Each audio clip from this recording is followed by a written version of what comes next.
शोपियां में बीजेपी ने national conference के खिलाफ जोरदार विरोध प्रदर्शन किया। क्लॉक टावर के सामने कार्यकर्ताओं ने 20% बिजली बिल बढ़ोतरी को लेकर नाराजगी जताई और मुख्यमंत्री उमर अब्दुल्ला का पुतला फूंका।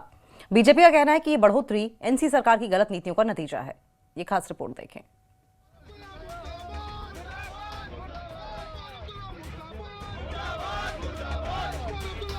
शोपियां के क्लॉक टावर के सामने शुक्रवार को बीजेपी कार्यकर्ता बड़ी संख्या में इकट्ठे हुए और एनसी के खिलाफ खुलकर नाराजगी जताई।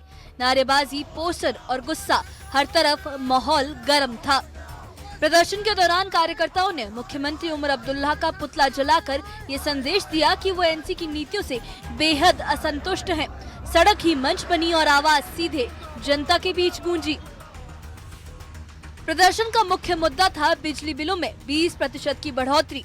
बीजेपी कार्यकर्ताओं ने कहा कि आम लोगों पर पहले ही महंगाई का बोझ है, ऐसे में बिजली बिल बढ़ना उनके लिए और मुश्किलें खड़ी कर रहा है। उन्होंने ये आरोप लगाया कि ये बढ़ोतरी एनसी सरकार के कार्यकाल में लिए गए गलत फैसलों और कमजोर नीतियों का सीधा परिणाम है, जिसकी मार अब जनता झेल रही है।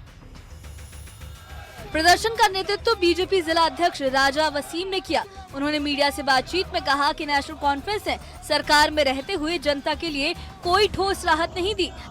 आज बिजली बिल बढ़ना भी उनकी उन्हीं गलत नीतियों का नतीजा है। अभी हाल ही में उमर साहब की सरकार 20% हाइक कर रही है पावर डिपार्टमेंट की बिल्स में।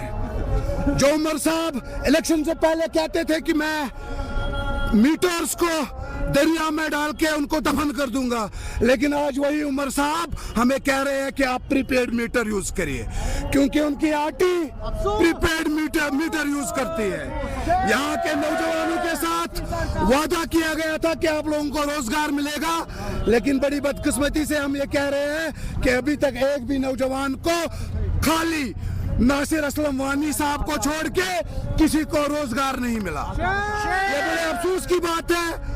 और यहाँ के पीडीडी डिपार्टमेंट को इन लोगों ने डायरेक्शन दी है इनको खुद के घर बनाने के लिए। यहाँ के गरीब जनता को फीस में हाइक हो रही है, जिसके कारण यहाँ के लोग बिजली बिल भर नहीं सकते। बीजेपी ने साफ किया है कि ये सिर्फ एक प्रदर्शन नहीं, बल्कि लोगों की समस्याओं को लेकर शुरू की गई एक जमीनी मुहिम है। पार्टी ने 20% बिजली बढ़ोतरी को तुरंत वापस लेने की मांग दोहराई और कहा कि ऐसे विरोध कार्यक्रम पूरे जिले में जारी रहेंगे। बीजेपी नेताओं का कहना है कि वो जनता को राहत दिलाने और पिछली सरकार की कमियों को सामने लाने के लिए लगातार प्रयास करते रहेंगे। शोपियां के क्लॉक टावर से उठी ये आवाज अब पूरे जिले में गूंजने की तैयारी में है। Bureau report, news 18। और इसी के साथ इस बुलेटिन में फिलहाल इतना ही। नमस्कार।